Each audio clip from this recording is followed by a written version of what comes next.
Hey guys, this is John, and welcome to another episode of the Meatgistics podcast. When I was younger, there used to be these things called VSEs, or very special episodes. And we've got one of those today. We've got the owner and CEO, Brett Walton. And then we have one of the longest tenured employees. Peon.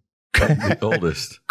Oldest, Kurt Carter. Kurt has been in our commercial sales department for 25-ish, almost 26. 25 years. That is servicing our customers, the small and medium-sized processor. So there is a lot of meat processing knowledge up in that head. That's not what we're going after today. No hair. Right. It has pushed all the hair out of his head. But we're not going for that today. What we want today are the stories that came about with the creation of Walton's. These two have done every job because at one point, one person did everything. There was no specialization. No. Yeah. But before we get to any So the reality is, I just throw this in real quick. So basically, there's 60 people doing the job. What used to be two of us could do it on our own before. It's a little bit bigger now, though. Yeah, a little. Yeah, I don't think one person could do all of that. Before we get to any of that, though, we are bringing back a early tradition on the podcast. For a limited time only. For a limited time only. Because of me. Today. Because we're going to let this run as long as it goes. This podcast, you might be in for an hour. You might be in for 2.5 hours, just as long. Most people will be like 5 minutes, probably. As long as these guys want to talk. I can hear the phones hanging up. We're going to let them go. That's not the way it works anymore, Kurt. We've tried to explain this to you many times. I've got a hibiscus ginger sour from Boulevard, and I very much love sours. I'm not a fan of hibiscus beers, but this is actually pretty good. I'm enjoying this. We're low, I think, at like 4.9%. What do you got? I have an IPA, of course. It actually says with honey from Hidden Moon Brewery. Never had it before. Can't taste the honey, but it's a really good IPA. Yeah, you can never taste honey in beer. No, it's got good hops. I have an empty Voodoo Ranger. It's their new series, Agent 77 IPA. It must have been left here by the previous person. Sure. And I have a freshly opened India Pale Ale by Ethos Redo IPA from Tallgrass Brewing Company, which is also a good IPA, even though I ask for porters. I would the Voodoo Ranger is one of the best beers to use in brat making. We've done it with the habanero mango before. It is absolutely top notch. And Voodoo Ranger IPAs. is a good beer to do anything with. I might argue that. I'm not a big IPA guy, as we've made very clear drinking on this. hibiscus beer. Then all Kurt requested that he wanted for this was some jalapeno popper brats. So we've got a bowl of those. We've got a small amount left. What was a bowl of those? Because we ate before we taped. The jalapeno popper sausage is absolutely awesome. It can be made cured if you want.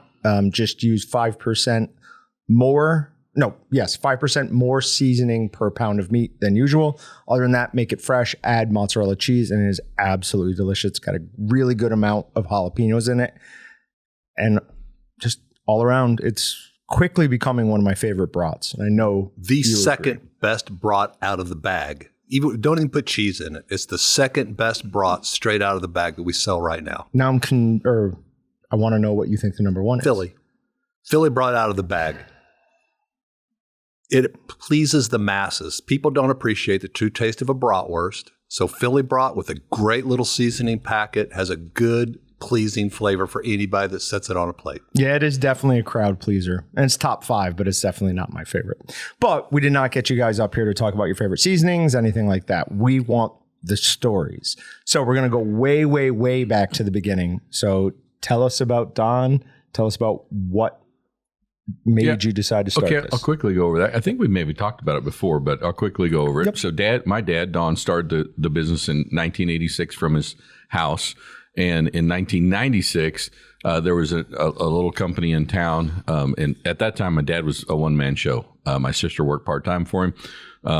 But there was another guy in town that had a business, wanted to retire. So Dad talked me into going in with him, and we, mortgaged our houses and bought this other company out. And that was in 1996. And it was a little 6,500 square foot building with one overhead door. little different than what we have now. But when we bought the company, Kurt was there. Came with it. Sleeping on a shelf. And I'm a sound sleeper. When I woke up, I had a barcode on my butt. He was listed in the inventory. No. I got to tell a funny story because I worked for the company that they bought. And I was down at a parts store buying parts for a service equipment. And there was a business card up on the wall that said Midwestern Research and Supply. And I asked the lady behind the counter, I said, who's this? And he goes, don't worry about it. Just an old man who sells grinder plates. And it was about a year later, I was working for that old man who sells grinder plates. Grinder plates. Well, that is kind of funny, you being on a shelf. I mean, you do sort of look like an elf, just a tall elf, move you around from time to time. I could wear the PJs. It almost didn't change much after that because when we first started, we had this little building, and there was the kind of the front of the building, and then there was a wall, and then the back was some supplies and stuff, but the shop, because we still work on commercial equipment. And so we decided the only place to put desks for Kurt and I, because it took us probably, Dad and I, like 5 minutes going, why is Kurt not selling? It took us about 5 minutes to figure out this dude's a natural salesman. Why? Because he was working on equipment. So we're like, okay, Kurt's going to go on the road and I'm going to go on the road. We need desk. So the only place in the building we could figure out to put desk was back next to the shop. But we wanted to put some kind of barrier. So we put a 2x4 wall with that like 1-inch styrofoam on it, but we didn't have a door. It was just the wall. And no ceiling. And on the other side of the wall was the guy working on slicers and grinders and stuff. So Kurt and I would be talking on the phone to customers, and we'd have to hang on a second. I'd go up the phone and lay around and go, Tim, put the hammer down, quit beating on the whatever, that slicer. Give me 5 minutes. I need to talk to a customer, because he would start banging on stuff and we couldn't hear the customers. It was really a nice place. So 6,500 square feet. Currently we're at over 50,000 with truck docks. So that's some of the stuff we didn't have. We had one door. We didn't have truck docks. We had 2 carts for UPS packages. So these 2 green carts, which we still have out in the warehouse, 2 metal carts that are about 2 foot by 4 feet. And those, when we got busy, like in the busy season, we'd actually use the second cart for UPS. Otherwise, all of our UPS going out for the day would go on one cart. And I remember in the beginning, there were some times we had like 20 packages going out. Brett's talking like I was sleeping on the shelf. Well, I lived on the shelf because as we got bigger, Brett, of course, went to an office, a palatial office. I had a desk under a shelf. I had a fluorescent light hanging from the shelf above me. People would put inventory over the top of my head. Yeah, Kurt would be back there on the phone, and you like push his chair forward because you're trying to pull a box of gloves off from over above him or something. That's all we had. Do you have any idea how many SKUs you had back then? No, I don't. Yeah, okay. I mean, probably a fraction. Yeah, 500 maybe. Okay. But you got to remember, and now it's 5,000. We had one box of bulk seasoning, and that was 100 SKUs, because we'd make a half-pound bag for someone. We'd make a 1-pound bag for someone. We would dump and mix and blend all of our stuff. Huh. Don't tell him our customers this now, but we don't do that anymore. If somebody called in and wanted half a pound of garlic powder, Kurt and I'd be back there dishing out a half a pound, putting it into a bag, and then printing a label and putting on it for a half a pound. And garlic powder would just get so deep into the hairs on your arm, you'd stink for a week. Never get it off? Never. Because we were, somebody needed, we were answering the phones. So, I'm going to look down because I wrote down what things that Kurt and I were doing. And some of these we didn't both do, but I think I did all these and Kurt did almost everyone. So we were customer service. The second thing, we were janitorial staff. We were service techs. So Kurt and I actually worked on equipment. We worked on slicers and patty machines. Drove out to places. And went out to plants and did it. We were shipping and receiving. So we were at our desk and a truck came in with some load. One of us had to get up and go unload the truck. Purchasing, I did purchasing. Graphic design, because I created our first catalog. Catalogs. It's not much, but it was a catalog. We have copies of them. We do have we do call it a catalog. And we were delivery, we were sales. I don't know what else I missed in there, but yeah. No, that's just it. I mean, warehouse, because we stocked everything. Yeah. So you're taking calls from customers, taking the orders, and then what? A couple of days later, a week later, going and delivering it. So we would call out. We had these routes. We had this really elaborate. I know you guys are good with all the graphics and computer stuff now, but before then, picture this. we had this really elaborate system where Kurt and I sat down in the office with a plastic map, and I'll let you kind of tell the story. Well, truth be told, squeaky wheel. It doesn't matter who we were going to call. If someone kept calling and screaming, I need this, I need this, I need this. So we would make them a spoke on the squeaky wheel. Sure. But we had this idea that if we're going to drive all the way out, we'll stop and we'll come all the way back. Then the next guy, like a flower petal, then the next guy would go all the way out and he'd come all the way back. Because it used to be as helter-skelter. One would go one way, one go the other way, and then this guy would need something. So we thought we had this brilliant idea until people figured out that the loudest customer got the first service. Really? But we went from Wichita with this, with a plastic coated map with colored markers, and did these loops. So we go, okay, that one's yours, that one's mine. Remember spirograph? But we were just in Kansas and Oklahoma. Yeah, we were just in Kansas and Oklahoma. Just going there. Mm-hmm. And then we just started squeezing a little farther in Nebraska, a little farther in Missouri. Well, even in Kansas, a little farther it'd be in Colorado. like, well, there's another locker this far. Yeah. So, okay, we'll go that far. Then there'd be another locker just that much farther.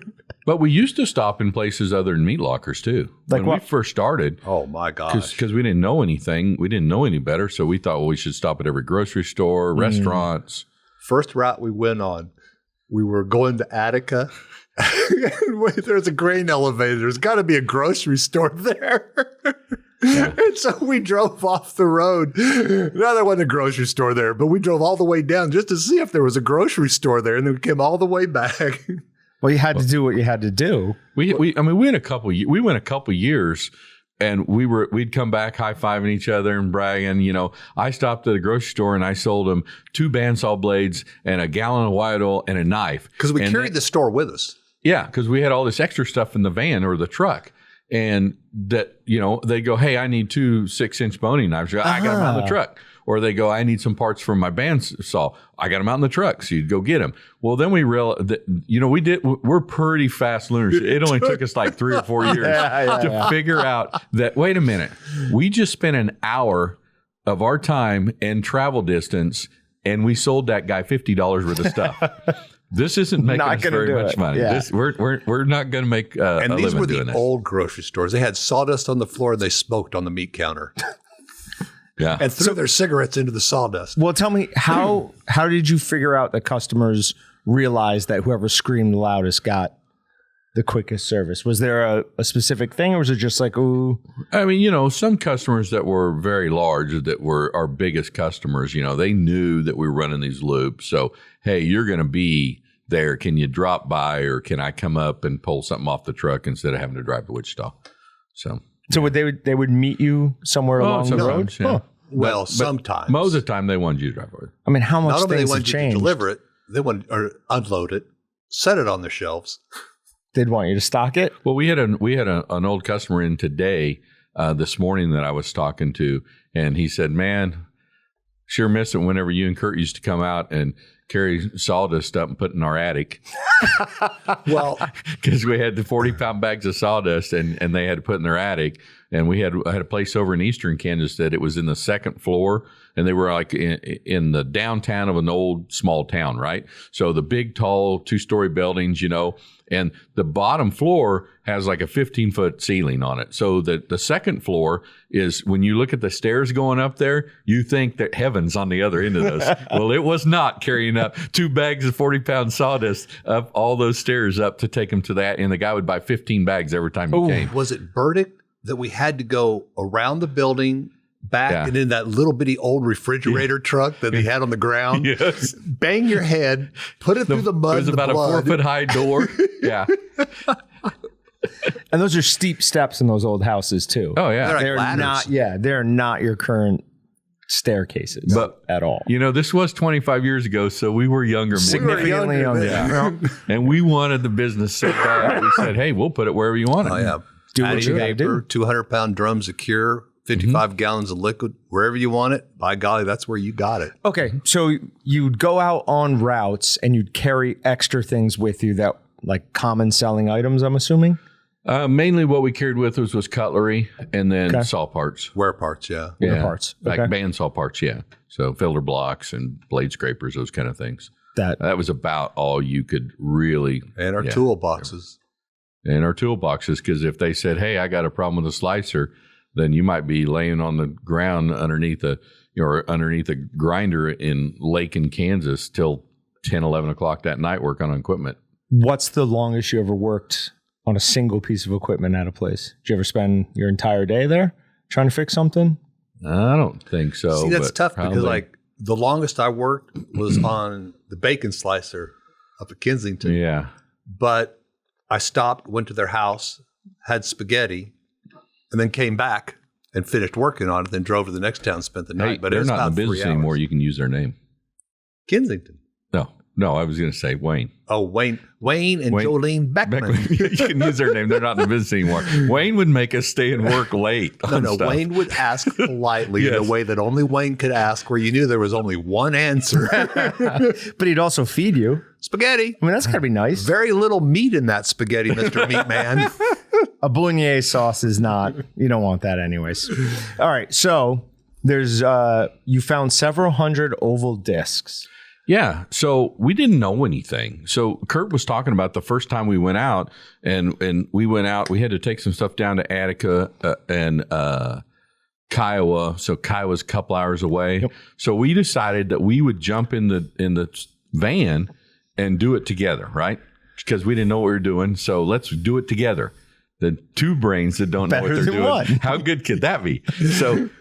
So we take off down there, and then we decided we knew enough to at least how to find a locker plant, stuff like that, that we should do it on our own. But we were going through all this junk that this guy had that we had bought in this company. Then we found these stacks of these discs with holes in them. And like, this is they look like trays, and like a whole big box of springs. Trays. And and a box of springs. We didn't know what that was. So after probably a couple of years, we were trying to clean stuff out and we threw those things away. Then we found out, I don't know, it was several years later before we knew us if we had a hand press. We're like, what's that? Like, it's this big tray with a lot of holes in it. You hook springs to the other one and you press it, and that's what makes your ham kind of oval looking. And we're like, huh. Not anymore, we don't. Oh, yeah. It's one of those. Oh, yeah, those things are like $30-$40 a piece. Really? Yeah. Probably threw 200 of them away. Oh, my lad. That's not great. But you could just see the dawn of realization of both of our faces, like, oh, yeah, we've seen those. So you really, you were learning on the job. Yeah. Well, you got to remember, there's no technology back then. Okay. Barely electricity. Toilets just moved inside. We had paper maps. So we'd go to town A and the locker was in town A. Well, we had an address. So if it was on Railroad Road or Main Street, you were okay. But if not, you were looking, okay, how do the numbers go? Are they going up? Are they going down? Am I going north? Am I going south? Mm-hmm. And you'd drive around and find it. Then you'd make yourself a note and tell the next guy, hey, if you got to go to this town, the locker's over here. And then we'd go to the next one. And then we'd get to a hotel at night. We'd actually get the phone book out. That's a big paper thing that's got lots of little numbers and names in it. And we'd look for lockers. We didn't have any technology back then. We had pay phones. Terrible. Yeah, so we're talking about that. On pay phones, one time we would have to call in, during the day. So you stop at a pay phone and call in the office. Hey, do I have any messages? Right? So one day Kurt calls and he's talking to me and he goes, hang on, I can't hear you. I'm like, okay.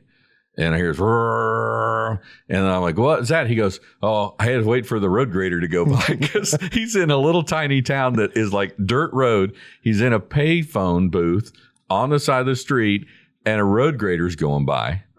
But then the best thing about the road grader is he stops. He goes, can I help you? I go, yeah, I was just trying to call on this locker across the street and there's no one there. And he goes, yeah, that's me. I'm also the road guy. Well, you got to love small town. No, but wait a minute. Okay. So you bought it in the late 90s. There were already like Garmin GPS units. No, there were. Yes, there were. There were barely the cell phones. I had one in like The 98. portable phones were this big. They looked like a suitcase. They weren't that expensive.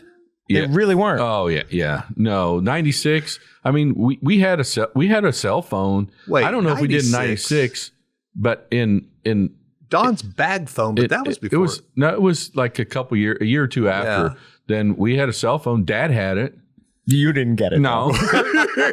Kurt and I were the ones running all over the country.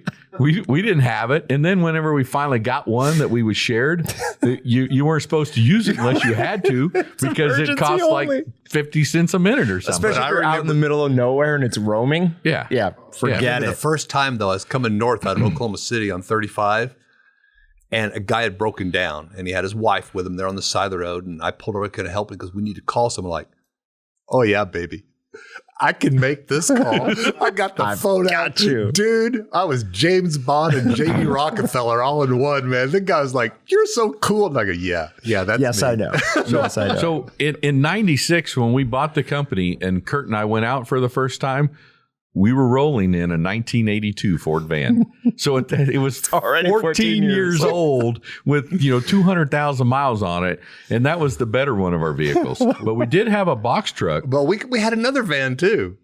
Yeah, well, then later, but we had a box truck at the same time. Your van. Yeah, we had my van. Yeah, my little Astro van. It's amazing how many 1,000 pounds you can put in an Astro van. Take the seat out, baby. Oh yeah, take the seats out, and that thing would be 6 inches off the ground in the back. How it didn't.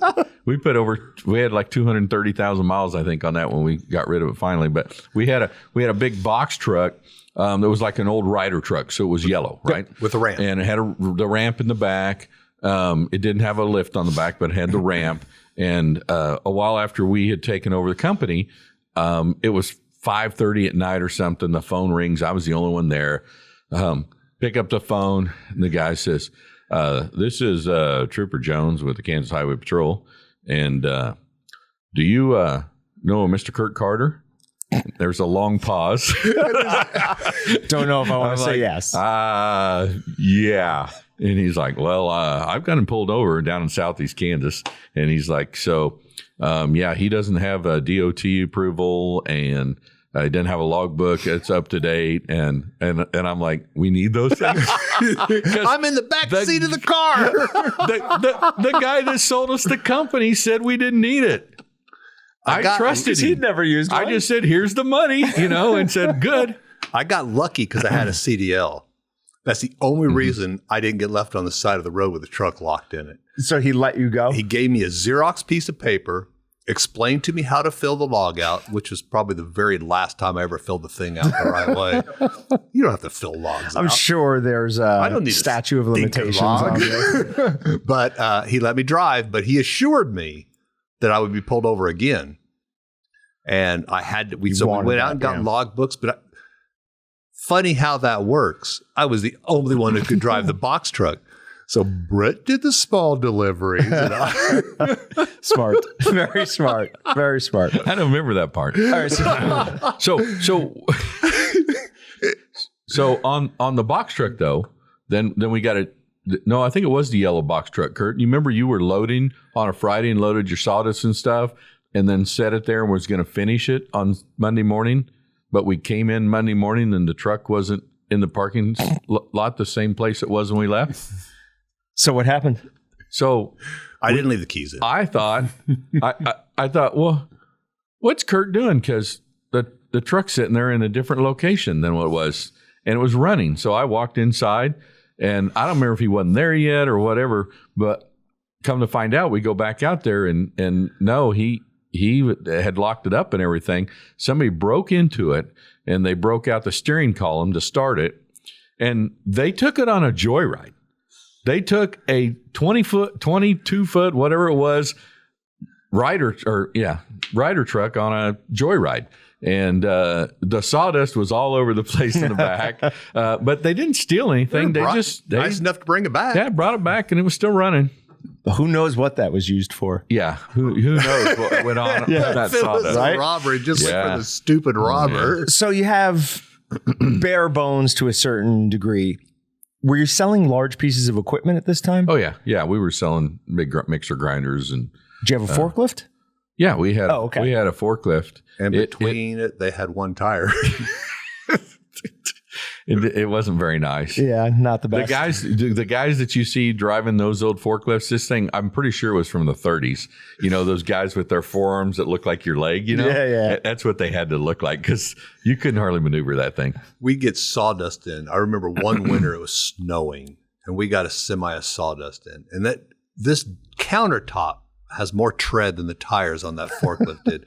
We had corrugated kind of tied with string to the top to keep the driver dry. And then we had to put corrugated on the ground just to get any traction. And we were moving and it was swaying and it wasn't fun at all. Another day in the life. What are you going to do? I mean, that's what you guys had to do. Well, in the Waltons, they were so magnanimous. I mean, every year I got older, I got something to, I got old. We had 55 gallons of liquid, and we were using a little bitty dolly with them. Brett, because I got older, got a dolly, big old drum dolly. Drum dolly. It's specifically made for moving drums, Kurt. For old men. Don't make this so small. Because we used to lay them on the floor of the truck or on the van, and then slide them off, and then drop them down, and then put them on that little. I mean, this 55-gallon drum of white oil or liquid smoke, something like that. Slide it out of a van, roll it to the back of a van, and slide it down the bumper by yourself. And I still have that two-wheeler. It's in my backyard. The grandkids play with it. The bronze one that had the solid hard rubber tires. I still got it. But that's what I used to have to move the drums with. And Brett, because he's so magnanimous, got the big drum dolly to help the old man out. I kept getting older.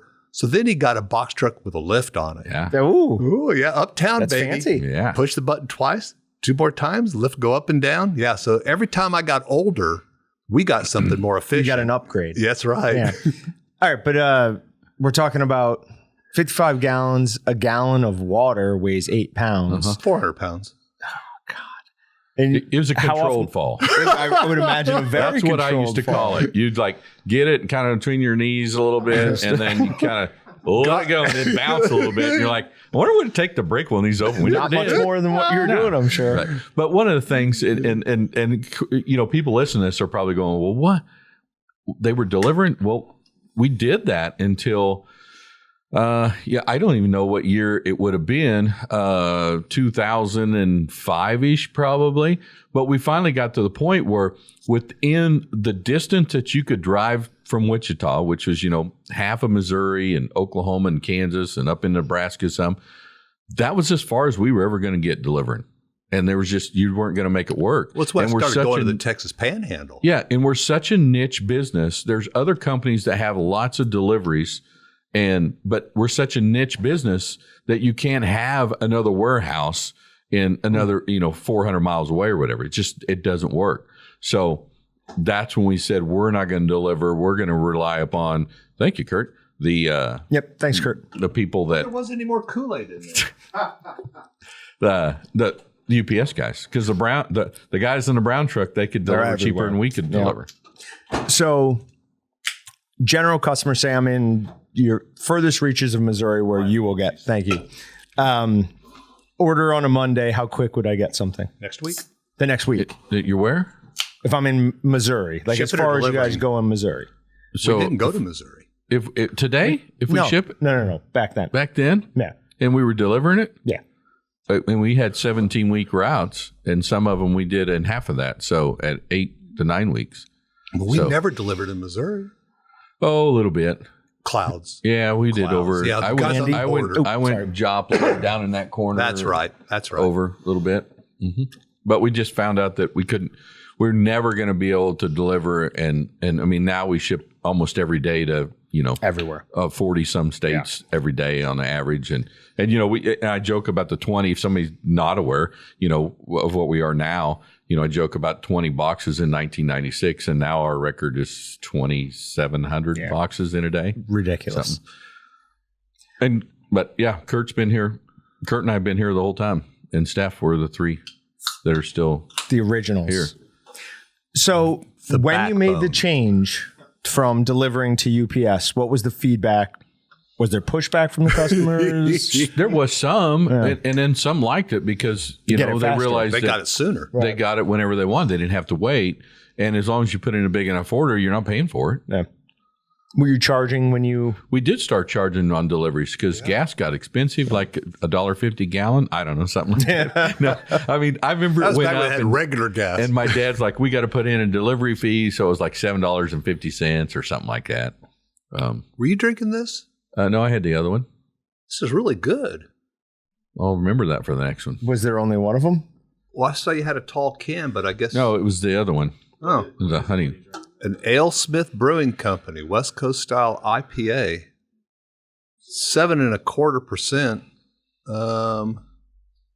I've had something from AleSmith. I can't think of what it was. Stinking hell, it's from San Diego. So, Kurt, have you ever drank beer at a customer since you're drinking beer today? Today? Yeah. No. Not today. You haven't. You know, it's a coincidence that meat isn't the only thing that customers keep in. Okay, but they have big walk-in coolers. I thought about this though, Bubba. When we were younger, we weren't as particular as we are today. Oh, no. Oh my gosh, we drank so many domestic. Well, one of us drank so many domestics back then.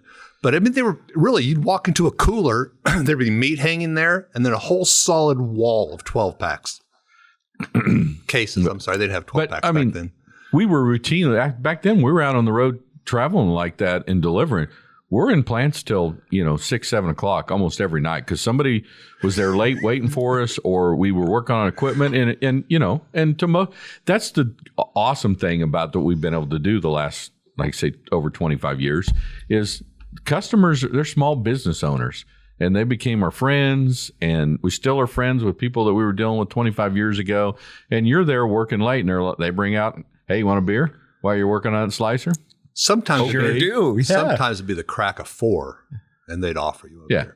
But the other nice part of that was too, like, hey, I got some snack sticks hanging in here. Oh, You just walk in the cooler and break off snack sticks. Those, and I mean, you got to try so many. And Kurt's on the road still. You get to try so many great stuff. I mean, your customers make unbelievable products. One of the funny stories Brett and I always tell, though, is Brett and I'd sit there language. I mean, 100-degree weather, carrying a whole freaking truckload of stuff in their plant. And they go, thanks. We'd be done. If we had one of our kids with us, you want a snack stick? Yeah, you want a donut? You want a soda pop? Oh, can I get you candy bars? Like, dude, where the hell did you get those from?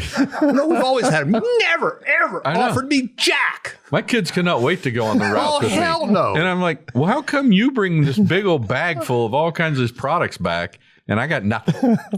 I mean, I might, I get enough for maybe, a bite down the road or Sustenance, something. barrel. So in customers, though, in customers, you have to be careful because some guys want to know what the last guy was doing down the road. Sure. So Kurt has a rule for that. I got a small island rule, and it just pissed people off, but they'd still ask me. I could walk into your plant. You guys can play tiddlywinks under 2 pounds of dust. I go to Brett's plant, and I go, look busy to me. I'd always tell them, gut men and inspectors spread rumors. They spread all the stories. We kept everything small island. So what were they looking for? Just like, were they busy? How many beef were they doing? They asked the gut man, how many barrels did you haul off? Because I'd tell them how many carcasses they had. They'd tell them how busy they are. And nowadays it's really cool. In the old days, they get on the phone.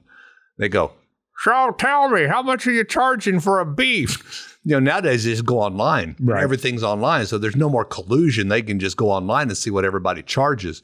We actually had a corner section of a state that would get together at a casino every single year and set their prices for that year because they were all friends. They were all in that area. It was a state, the corner of a state. We were going to say what state. I'm sorry. We don't know. What state? The state with a vowel in But it. we've got to see we've got this, great people, awesome people. Love stop. I mean, when you think back of all the people, heavens, yes. I mean, you have a few that were, kind of cranky, sure, and never seemed to get over that. And over the years, there's a few people that that told both of us, yeah, I don't need anything from you today.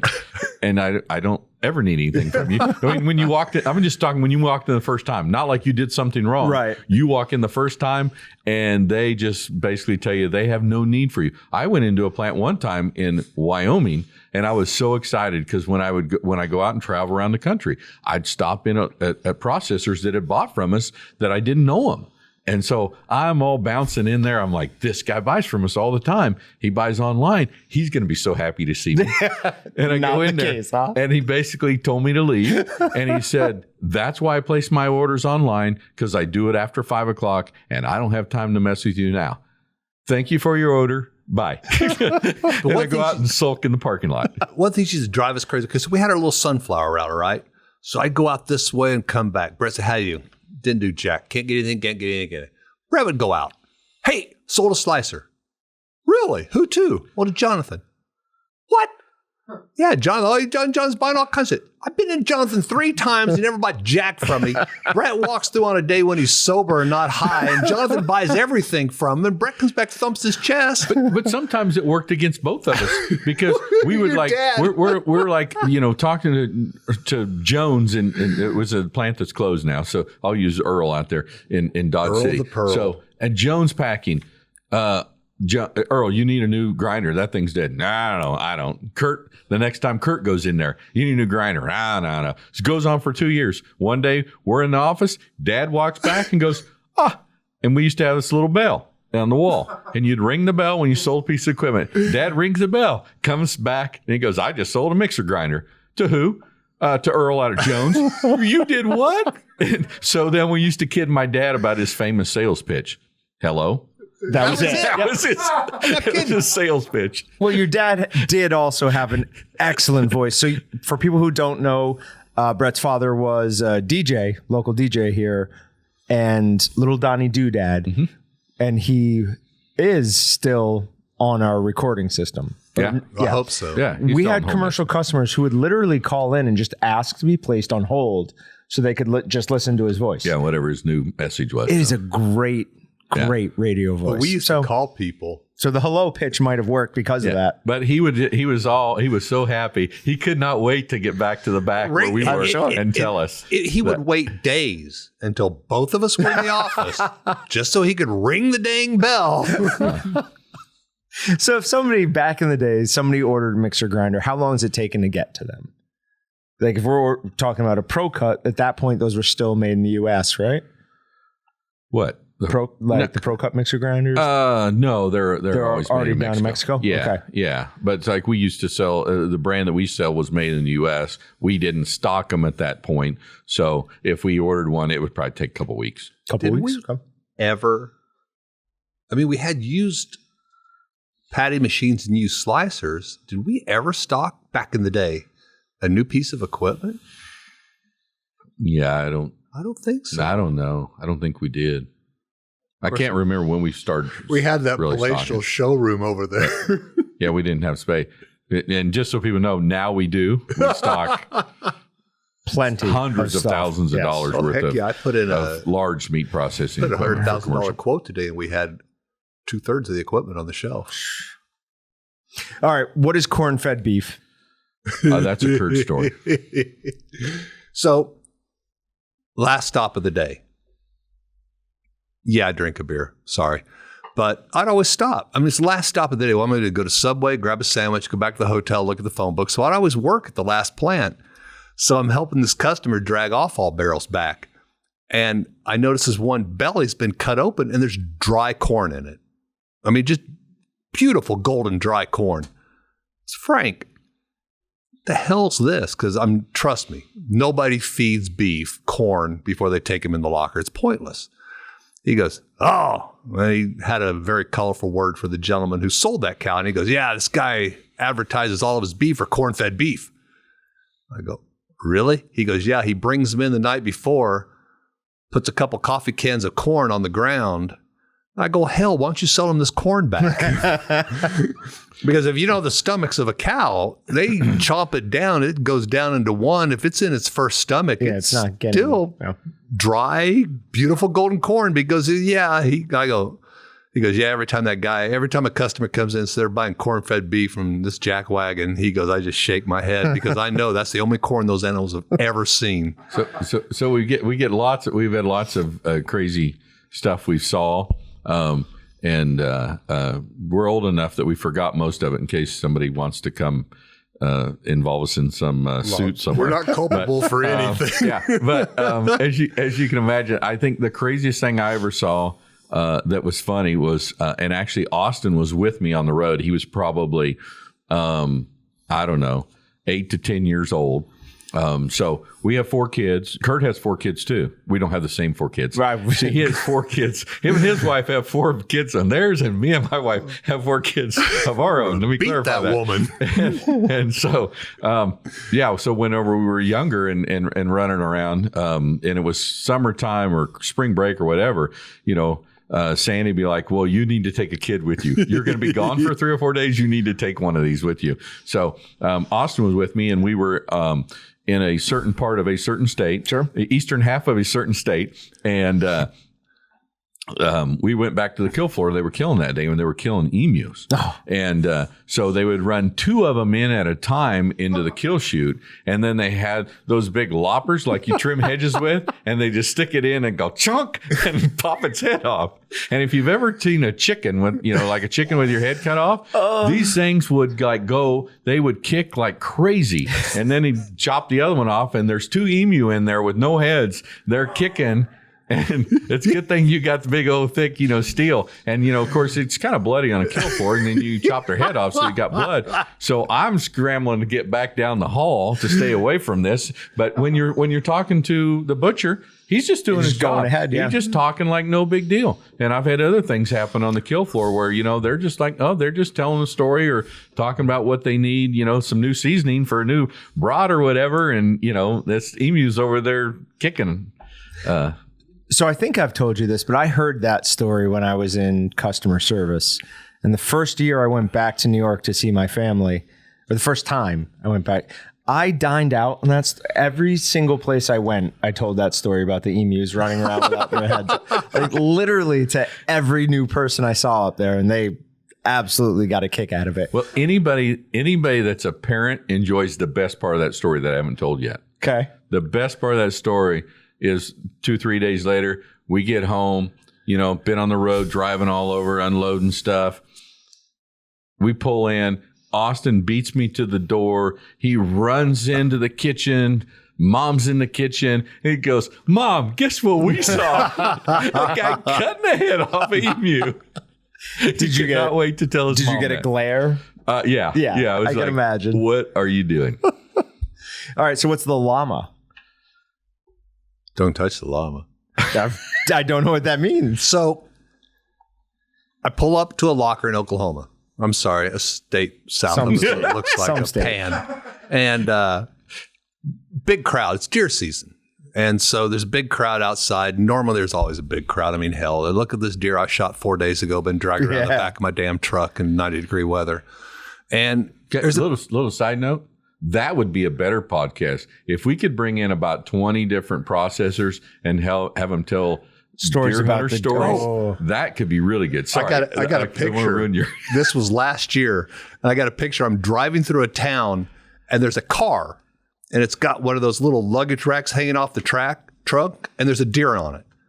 And his exhaust is like the Green Hornet, like he's trying to lose the bad guys. There's just smoke. And I'm like, so I took a picture of it and I sent it to the customer and I tell you out of business, this guy's smoking his own deer. And it was not a cold day. Now, real quick, I do feel like they're internet age, more information. People are better with their deer now than they were back in the 80s, 90s. That's okay if you feel that way. Yeah, really? It's just not true. Yeah. I don't know. You'd have to ask some processors. Yeah, okay. If you really Abraham Lincoln said you can't believe everything you see on the internet. All right, tell me why the llama can't be touched. I pull in this parking. The llama can't be touched. It's a cartoon the kids watched. Oh, okay. So I pull in the parking. There's a bunch of people there. So I go in and I almost said the owner's name. Hell, he's not busy. So Alvin. And Alvin goes, oh, whoa. Did you see out in the parking lot? I go, yeah, there's a bunch of people sitting around talking. Big surprise. He goes, did you see it? I went, no. He goes, okay, so this kid comes in and he goes, I shot my first deer and can you process it now? I said, yeah, I can. He goes, Please don't say. shit, I threw the punch line out, didn't I? So he goes, I didn't field dress it. Alvin goes, that's all right. He goes, well, I tried. I mean, and again, long before the internet, I wrote down what I was supposed to do. Okay. He said, so I shot it and I started at the neck, under the chin, and I started cutting down. But by the time I got to the bottom of the neck, my knife was dull. I couldn't get through all that fur. Alvin's like, fur. He goes, fur? He goes, yeah, it's just like that thick fur and my knife's dull. And I'm sorry I couldn't. He goes, well, deer in the back of your truck? He goes, yeah. So Alvin says she goes out in the parking lot and there's like beehive of people standing on their shoulders looking in the back of this truck. And they break it through and there's a llama laying in the back of the truck. Alvin goes, this isn't good. This isn't good. This is bad. Everyone's talking and laughing. There are no wild and by llamas. then, the kid is just crestfallen because nobody's cutting this poor kid any slack. Goes in on the telephone, calls Fish and Game. They come out. There's a tag in its ear. Get the tag number. Get their notebook out. Again, long time before any kind of technology. They get on the phone, call the owner. Owner said, yes, a llama escaped. He goes, we have your llama. He goes, great. I'll bring a trailer. And he goes, you don't need a trailer. And so this kid had shot a llama on public land and it was laying in the back. So the owner comes. Alvin, of course, asks, do you want us to process this llama? And everyone's laughing. So no, and here's the crazy thing. The backstrap. Small communities. Alvin, I asked him next time there, go, who processed the llama? Never heard who did it. And you know, if someone had brought a llama into a locker, they'd have talked about it. Sure. So the guy must have taken it home. Yeah. They cut the tag off of the Fish and Game, cut the tag off and gave it to the kid. And the most embarrassing thing of all was they gave him pictures of a deer.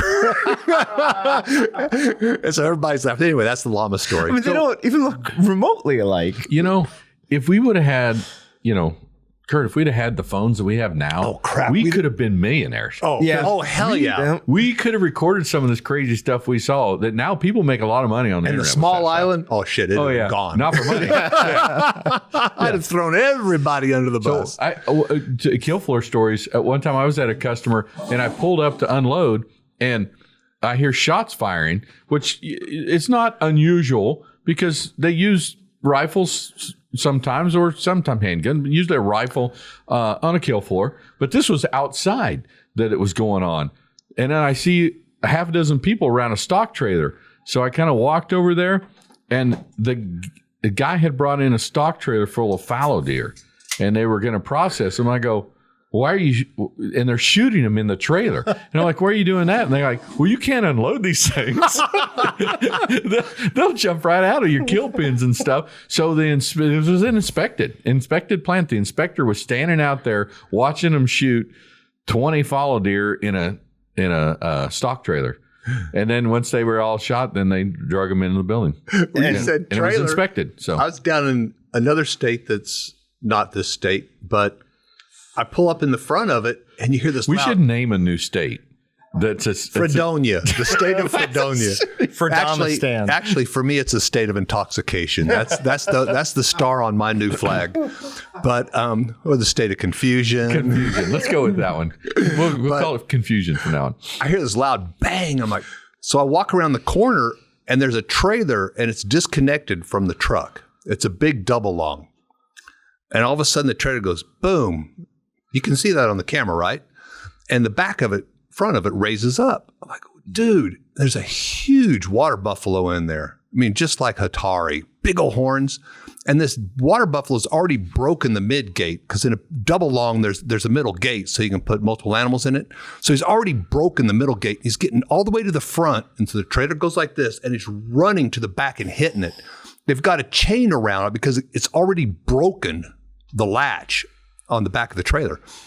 So I'm standing there with the owner and his son who's got a he's got a rifle and he's shaking, and that thing hits the wall, and he starts to shoot it, and it raises his head, and he shoots a hole in the ceiling.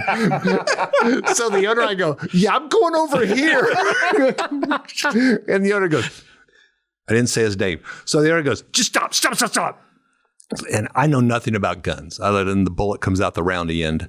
And so he gets this big old pistol, and he waits, and he just waving his hands. And when that water buffalo hits the gate, it stuns, and he, bam, shot it with the big gun with the roundy end, and it just drops.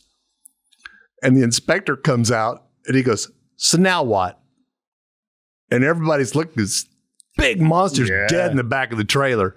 He goes, well, I can put another chain on this hoist, and we can cut its head off because he wants the horns, and we can drag it through the door. And the inspector right then goes, yeah, I'm going to lunch. It's 8 o'clock in the morning. So that's my trailer story. That is, for whatever reason, I think it was maybe watching Crocodile Dundee when I was a kid. I've always been afraid of water buffaloes. Like there's that one where he is in the road with it like this. And I just, you see how big they are. It's like, oh my, like a moose is tall and kind of scary, but water buffalo are just, I mean, I imagine them at least as wider than this table this way. Have you ever looked at a moose's knees? I was in a little rental car. We're driving. No, I've never. Is that a line from Airplane? Right. I'm driving up through a. Have you ever looked at a moose's Bobby, knee? have you ever seen a gladiator? I'm in this little rental car, and I'm going through this pass in Wyoming, and I stop, and these two huge moose walk in front of the car, and I'm not exaggerating. I'm looking at their knees. Yep. Those are some big-ass animals, man. In Maine, so I used to have a girlfriend who went to Colby, just school in Maine. And when I would drive up there, there would be signs on the side of the road that says, moose eyes don't reflect headlights because they're above them. And you're like, that's profound. oh, wow. And they are. There's got to be a religion drive by based them. They're on that. so high that your headlights don't go up that high. So you just have to be super careful with them. Very, very dangerous animal. Which seems, you would think they're like kind of nice. They look like big horses, but no, those bull moose are aggressive. Mm-hmm. Very, very aggressive. What's hog shocking? Well, we're talking about some kill floor stories. I was in, when guys are butchering, it's their job, right? So they're just doing it. And so I was talking to a customer in a northeastern state, in The state of confusion northeastern part again? of confusion. Yeah. And we were having a conversation, and he was using a Best and Donovan stunner on him, which is a little prong thing. You put it back here on the back of the hog's neck, and it stuns them, and then you cut their throat. Real quick. So they do that to keep the animal as calm as possible right before kill. If they kill it when it's in a high state of excitement, you'll get bleed. Blood spots in your hands. Yeah, and In that's your why hand? Hams. that's why Yes. they do a head and sternum stun. They stun on the head to shock, and they stun at sternum, stop the heart. That way they don't get the blood spots. They do too? I never knew that. Yeah, it's a new technology. Oh, wow. Okay. Head and sternum. But so the we less say sternum on adrenaline the that's air? going through the animal at the time of slaughter, the better. So that's the stunning thing. Right. Okay. Go ahead. So this guy we were having a conversation, and the hog ran in, and he put the stunner on it, and he's stunning it, and he's telling the story, and I'm looking at him, and I can't help but look out of the corner of my eye, like smoke's rolling up. No kidding. This just hog. I was like, I think it's good. I wanted to go, you think you should stop now? But he just standing there talking holding on to that thing. He's smoking I the was pork. like, wow. That bacon's almost done. I hadn't heard I that almost one. used his name too, and he's still around. We would have edited it out. Oh, that's But funny. that close. I'll tell you afterwards, Kurt. Because that's funny. What is a baseball bat on ostrich? That's not my story. Maybe we should start not saying the full name of it. Okay. Okay. I just hate to have another llama. It makes me laugh. So, yeah, That's right. we're old people. Right. No, we exactly. got to have cues. If we don't have cues, we're lost. So I'm in a locker. So, should we share that with the with the viewers, listeners, and the listeners? Whatever you want to. They're viewing too. So because they wonder when we're looking at our screen here, Kurt and I had an extensive meeting to talk about some of the stuff. Everything you hear today is not from that meeting. This is other stuff we think about. And if we do this long enough, we'll think about 100 more. Oh, but crap. The first meeting was also over beer.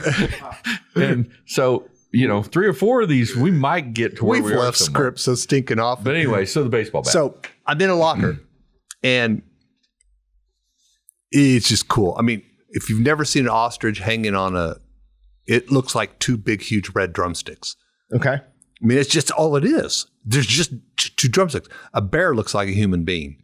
If you ever seen a skinned bear, No. it freaks you out because it looks like a human being. Like Hannibal Lecter just skinned the son of a buck, and it's there. Really? Oh yeah, it looks like a human being. So anyway, So I'm in a locker and I go back on the keel floor. So-and-so's back on the keel floor. and he's got. So there's this board on the wall with a hole in it. And so I'm like, what the hell are you doing? He goes, ostriches today.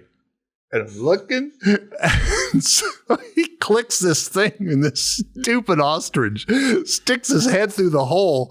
They push the board against it, whack him with a baseball bat. He falls on the backside. He goes, that's one. I go, are you shitting me? That's the craziest thing ever. And he goes, and the birds are so stupid because there's one behind it, and it's going to do the same thing.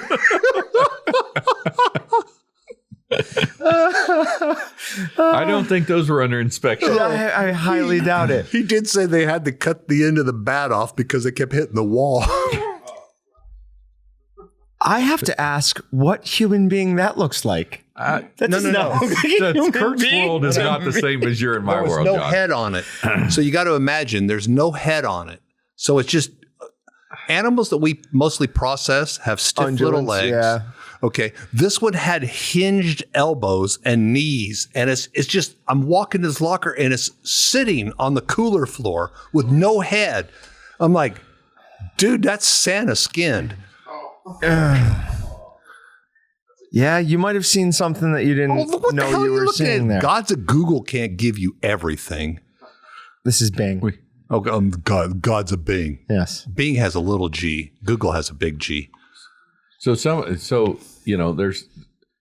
there's stories that are done that we've seen, regular beef and pork type stories, but it seems like you get to the more crazy stuff with the wild game because it's not as inspected. Yeah. And this stuff happens. And I had a processor one time that he said, well, one of his statements was for deer hunters. He said, I'm no longer taking deer meat in a scented bag. And I'm like, what? Are you kidding? He goes, the scented garbage bags. I got people bringing their meat in a scented garbage bag. He goes, like they don't think that's going to pick up that flavor? No, should be fine. Yeah.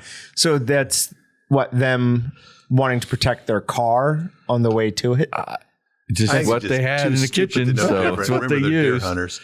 I've actually done that, and that's not on our list. But I've actually done that to at least 2 local processors that I know very well. But I haven't done it for many years now. But called them up during the middle of wild game when and they were Kansas, so they were Kansas processors, and during Kansas rifle season, whenever there's just tons of people walking in with carcass and throwing them on their kill floor, and they're trying to keep up, and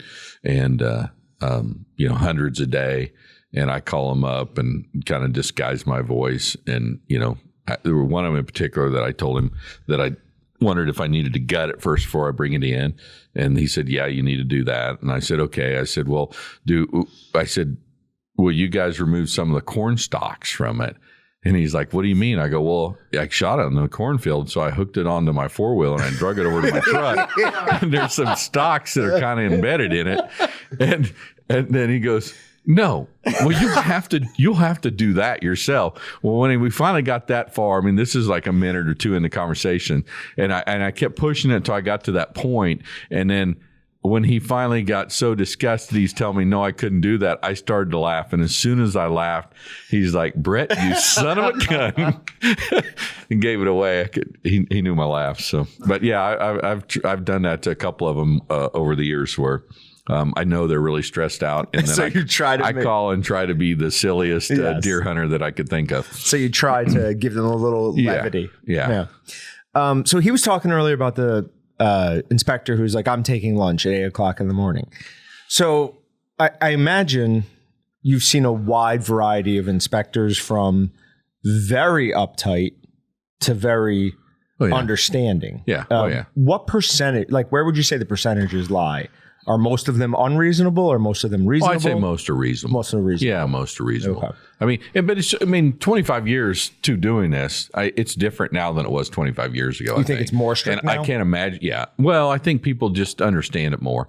And I think, the places are nicer, meat processor Cleaner. plants overall are nicer. The ones that were really run down when we started are probably shut down, out of business. And I mean, I make this sound like this is a long time ago. This is 1996. It's not that long ago. 1996. We had multiple different customers that we'd go into, and they are cutting beef with a cigarette in their mouth. You don't do that anymore. No. There's stuff that just now in 2022 that you don't see that you saw in 1996. We say that that's not that long ago. Like that was a Harold and quarter century ago. Yeah. So what was it like 25 years before that when inspection started in the 70s or whatever? Sure. What did it look like? Because I know what it looked like 25 years ago. And yeah, most of those guys are gone. The guys that I can think about we went into that were smoking cigarettes and those plants are gone. But you remember the old picture? I still have one on my computer. It's a guy standing in front of a butcher shop, and there's quarters of meat hanging in the window in the sunlight. But you know what? And the thing I tell everybody, show me the dead bodies. Yeah, we processed in the barn. We processed in the garage without refrigeration. And yeah, just show me the dead bodies.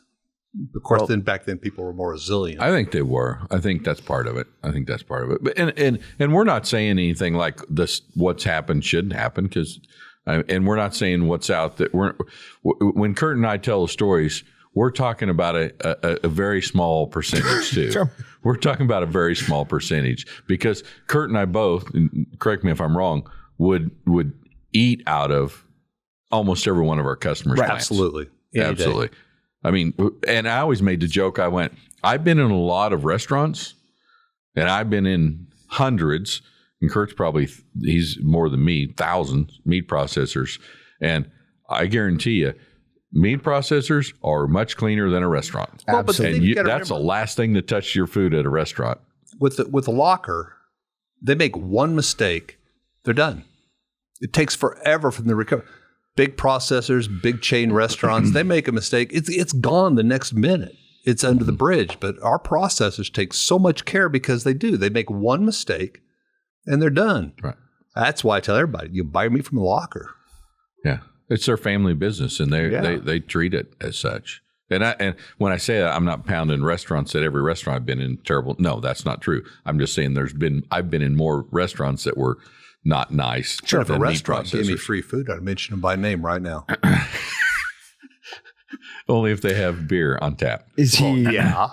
Are you hoping to reach the restaurateurs who listen to this, or for the dozens and dozens of people that watch this podcast? If one of you own a restaurant, Kurt will take free food, I guess. If you have beer, it doesn't sound like you're getting anything out of this deal, but he'll have free food for the tens and tens of people that watch this thing.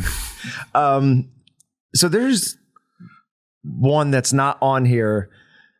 Do you have any experience with three-phase electricity that you want to?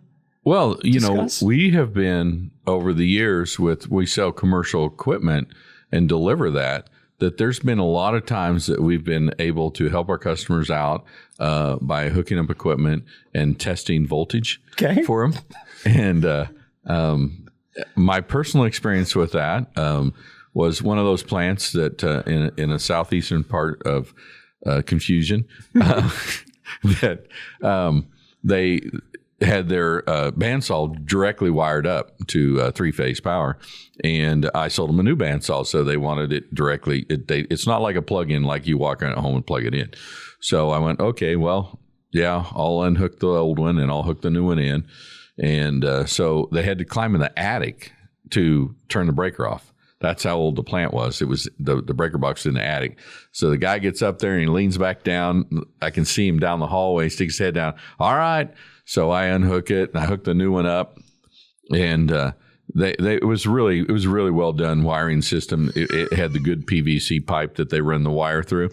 And then the wire came out up into the saw from the bottom.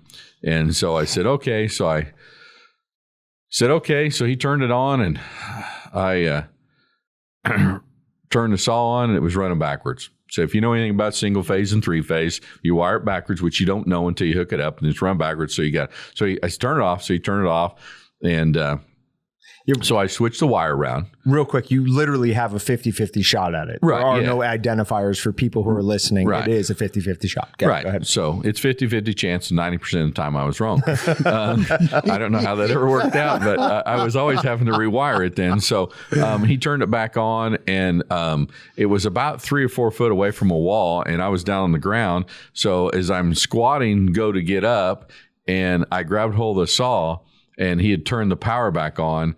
And that wiring that came up through the bottom obviously had a bare spot. So the saw had 3-phase, 223 phase running through it. And then with 2 hands on it, I had 223 phase running through me. And it threw me off against the wall. And I slid down, and he sticks his head down. He flips it off. He sticks his head down, and he's looking at me and goes, "You all right?" And I go, "Yeah, I'm all right." And as soon as I said, "Yeah, I'm all right," he almost fell out of the ceiling laughing so hard. Yeah. Where were you? Somewhere. Okay, never mind. You mentioned the town earlier. You called it the state. Okay, thank you.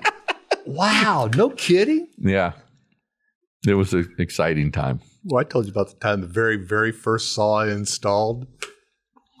Those guys are standing around looking at me because they knew I just didn't know anything about what I was doing. And I put the blade on upside down. Yeah. And they're waiting. They go, "You done?" I go, "Yeah." And he goes, "That would be perfect if I wanted to hold the meat up here to cut."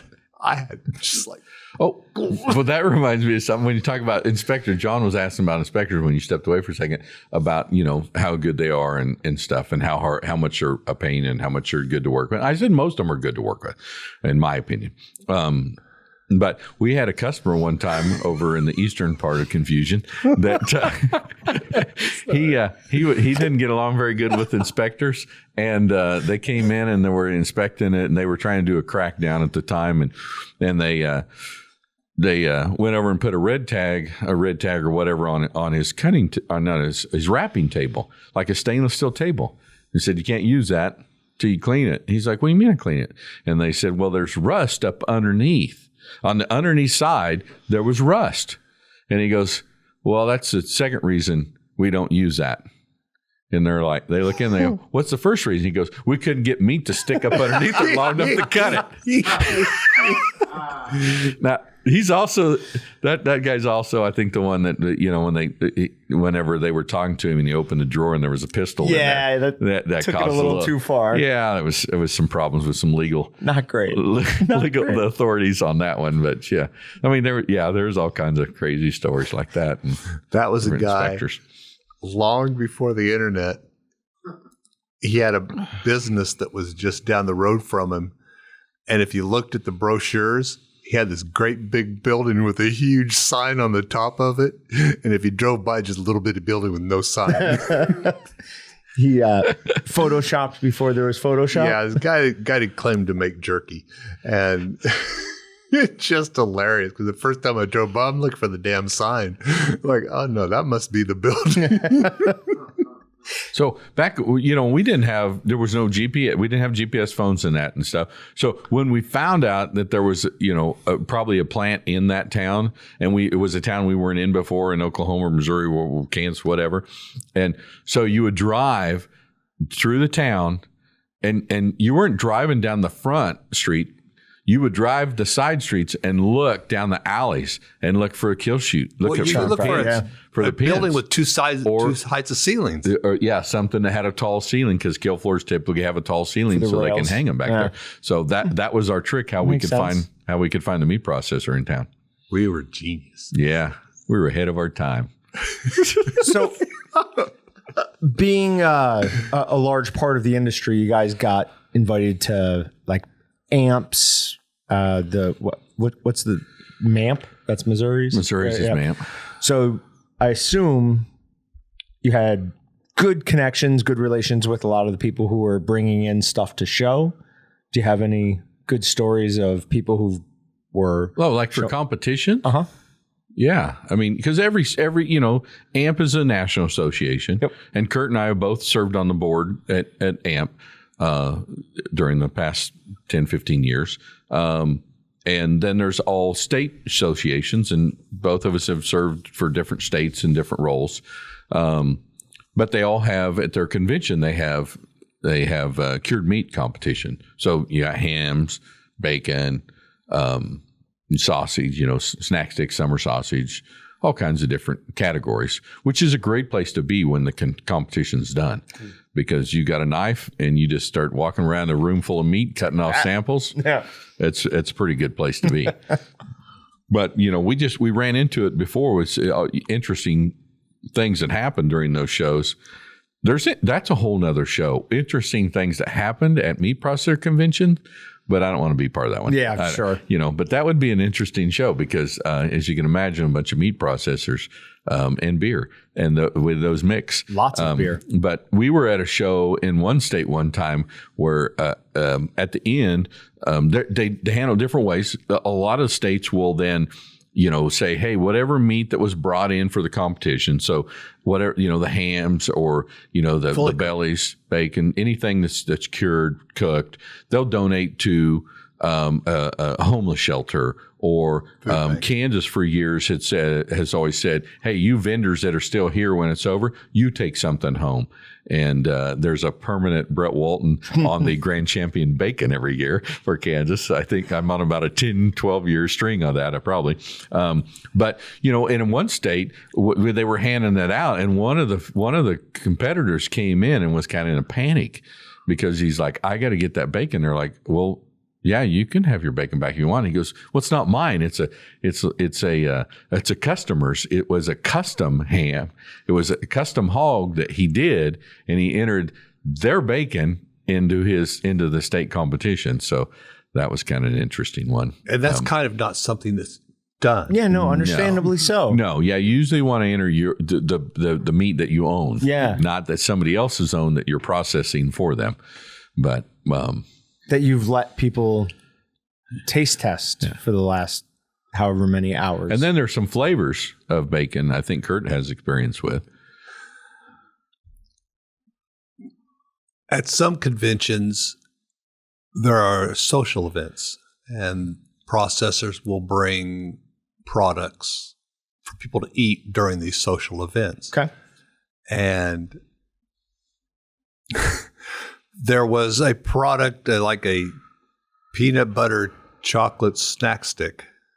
Is that it? I don't know. In the state of confusion. And I actually had a legitimate out. It was Lent, and I'm a fish eater. There you go. And honest to heaven, if it had been any other month, I'd have joined whatever religion was necessary to not eat that product at that time. And so I go, oh, dude. It's Lent. I can't eat it. Yeah. Well, there's two other guys standing there beside me. And the guy's looking at me like, oh, crap, I can't use that one. And it was not a good tasting product. And he's just doing his best to break it down. But anyway, he said he's going to be Catholic from that point on during any meat competition. I figured out why you guys do this. It wasn't, and when we judge meat products, we eat a lot of unique things, and we don't eat a lot of unique things. I mean, we have that, and it's crazy the stuff I've tried during meat competitions, and these guys are all professionals, but that was just one product that nobody wanted to try, and the third guy in line was just throwing up in his mouth because he saw the reaction of the second guy. Should have walked away. But yeah, the guy that tried the second said, dude, that's brilliant. I'm going to use that every chance I get that I'm a Catholic. It's Lent. I can't eat that right now. And that was one you had a choice on. But Kurt does judge competitions and stuff, and he's done that at state shows and different events where he's actually judged. So I have stayed away from that myself, but Probably he's way smart. more knowledgeable than me on that. I said at one time that I think we were close in our knowledge, like in 1999. I don't know, something like that. It was Long time ago. It was a long time. It's been a while where we were maybe close. It was probably 2000 and something. But as the company got bigger and he stuck to handling the sales, and I spent more time running the company, then he got to where he knows more We on the both meat went the processing way we were side. designed to go. That we had I to wouldn't go. be working for a multi-million-dollar company if you hadn't gone the other way. Yeah. Well, I'd I'm be just glad saying, to hear. I'm welcome just to glad to Walmart. hear he calls it working. No, I told Brad. We should say that on the air because we've been blessed to be able to work together 25 Absolutely years. blessed. Because if people pick that up here, we've had a lot of fun. And there's times when we probably want to throw rocks at each other, but it's been it's been very seldom. And we've had a lot of fun, and we've had a lot of great experiences working with people who enjoy and we enjoy the industry and enjoy meat products. I told Brad this morning, I still have the fax that your dad sent me. Fax. That was this really weird thing that had this really weird onion paper. And yeah, you got trips to Hawaii and cruises on fax machine. Your dad sent me a fax that said, if you were arrested for being a salesman, would there be enough evidence to convict you? He sent you a fax? I still have that because that's the coolest thing on the face of the earth. So when I imagine these guys, you're walking into a meat processing plant, I think of Leatherface from the Texas Chainsaw, just like huge, enormous guys. Basically, the first time I saw a Kent Master 151, I didn't know that there was a balancer. I thought people just held them up until I tried to pick one up. And I'm like, well, that's not possible. So how big are some of these meat cutters? Are they as big as they are in my mind, or? There was a plant I walked into many years ago, young into my career. And the guy said, do you sell splitting saws? Heck yeah, we do. He goes, we're in a bit of a bind. Our splitting saws down. We're doing the best we can. I go, using a hand saw? He goes, we're using a scribe saw. And I went back on the kill floor, and it was medieval. There was this huge guy, this massive guy. Leatherface. So exactly what I was imagining. What's that? Leatherface? You've never seen the Texas Chainsaw Massacre? Oh, okay. Go ahead. And he had what they described as a scribe saw. It had a huge wooden handle, and it had basically saw teeth permanently mounted on this handle, and it had a slight curve to it. And this guy was standing between the legs of this beef, slamming that scribe saw down on the backbone. I mean, I've seen a lot of things, but this is one of those things where, this guy was just slamming it. Every time he'd slam it down, it would cut through a little bit more. He goes, that's how they always used to do it. I'm like, yeah, you're full of hooey. And he goes, no, my dad actually used to cut through a saw with a cleaver, or cut through a beef backbone with a cleaver that they would grind little edges into. Yeah. And this guy had the big belly, the great big rubber apron, and the look on his face that Jamie Lee Curtis should have been running from him. I've never seen anything like that. It was just brutal. So it had teeth in it, but he wasn't sawing at all. No, it was just the motion of him coming. It had a curve, so the blade had a curve on it with teeth, and then the back of the handle had a curve on it. So every time he slammed into it, it had just that natural come down a little bit. Yeah, the arc came down. But this guy, and I go, why? And he goes, yeah, we've been doing this all day. To get through one? No. To get through all their beef schedule for that day. I've never in my life seen anything like that. That was a big son of a gun. Yeah. Well, nowadays, your saw goes down, someone's going to have a 444 or something to, right? You would hold heavens no. some sort of backup. No? Backup. Yeah. Backup. More than likely. Yeah. Something to which try doesn't to do a keep great job. No. Something electronic. It does something. Because that does not. But that's also the difference between the old days and now, technology has improved so much that it's a lot easier to keep things cleaner, more sanitary. I mean, it's much easier to use a 444, even though it's not a great option for a beef. It's going to bog down eventually. It's going to bog down, but better that than getting, your crusade sword and trying to hack down between it. I split a hog with a 1-inch handsaw. 444 is just heaven on earth. I can imagine. Yes. And I just can't imagine beef bones are so hard. Yeah. Chopping through it with that son of a gun. No. And for him to tell me that's how they used to do it, like, dude, those were the dark ages. Well, I remember when I worked in customer service, we had to put in, like when we were selling 444s, we had to put in like verbiage where we would tell them this is not a beef splitting saw. Using it for that will void the warranty. People still try to do use it. I know. Yeah, I know. And it's not what it's made for, and you're going to rent it, and then you're going to wonder why it doesn't last. And you're like, well, I paid $2,000 for it. I go, yeah, but you should have paid $6,000 for a splitter, and you'd be fine. Yeah, but everybody tries to cut corners.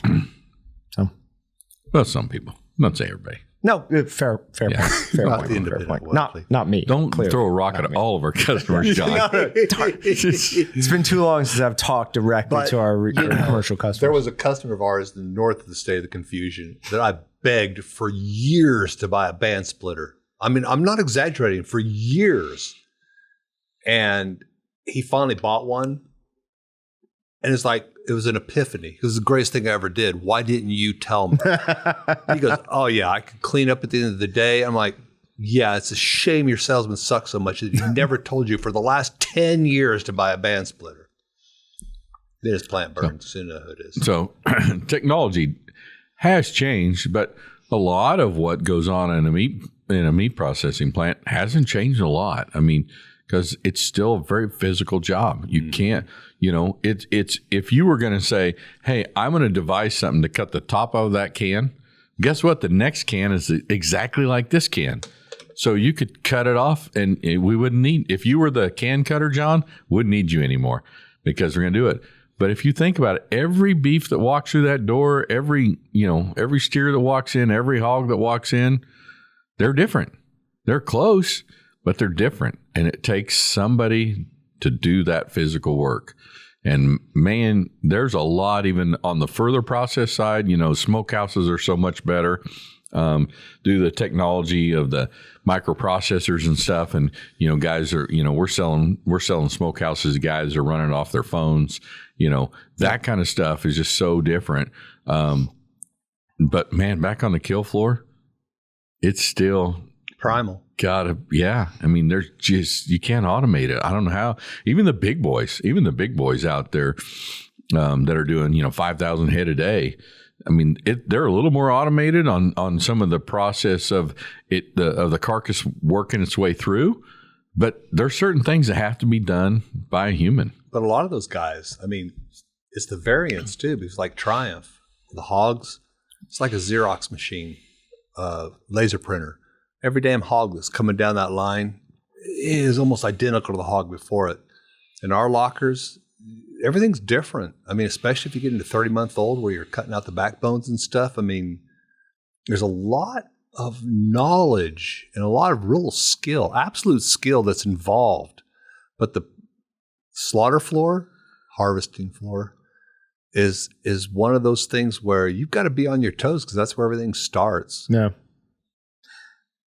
So wait, you're saying that a lot of the hogs, when the big boys process them, they're the exact same because they're doing it at a specific age. Oh, it's incredible. I mean, if you ever go, well, you never will, but might not. Triumph up in St. Joe. Okay. Those hogs just roll through nonstop. And everything is so specialized. There's one guy. All this guy does is he stands at the corner of this one curve and cuts the snout and splits the halves of the hogs. Okay. That's all he does. And there's two people that they're cutting the bacon off. The side fat, they use a double-handled knife. That's all they do. And every single thing you see coming up the conveyor belts, it's virtually identical to the one before it. It's incredible. Yeah, I mean, that is fairly impressive. I would still argue that it's probably a little bit more impressive to be able to have the knowledge to go from A to Z. Oh, no. And that's the point I was making. Oh, okay. Is the huge plants, everything's systematic and automatic.